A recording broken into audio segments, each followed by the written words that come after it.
What's up, UFC fans? Dustin the Diamond Poirier is taking on Jonathan Brookins at the Ultimate Fighter Finale 16 in Las Vegas, and it's no longer at the Pearl.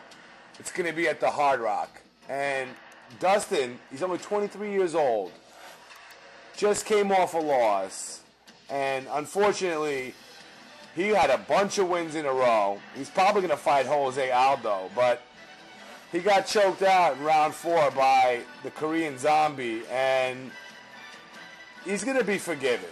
You know, he's only 23 years old, like I just said, and look at all he's done for his age. I mean, he beat Josh Crispy at UFC 125, beat Max Holloway, Pablo Garza, Jason Young, and his only other loss was to Danny Castillo, and the way I see this is basically growing pains.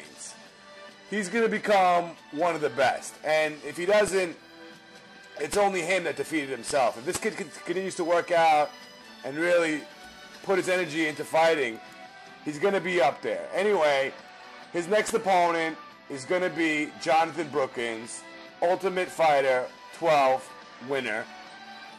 He beat Michael Johnson in the finale. And Jonathan Brookins, I don't think he's part of the upper echelon of the 145-pound division. He's 13-5.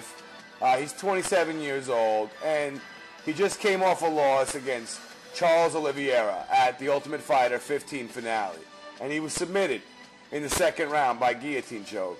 Also, he lost to Eric Koch at UFC Fight Night 25, and that was back in 2011. So he did have some nice wins against Michael Johnson, and he beat Wagner Rocha with a vicious knockout. But because of his 2 losses and the fact that he's got good matchups for him, I thought he didn't do too well in his fights against Oliveira and Eric Koch. So I think that Dustin's going to get it done, and he's got all the tools to get it done. And he's a very well-rounded fighter. His biggest strength is his offensive aggression and the pressure he puts on his opponents. He's got knockout power, and he's well-versed in the art of submission, trading under Tim Kruder in the beginning of his career. Poirier pushes a tremendous pace in his fights.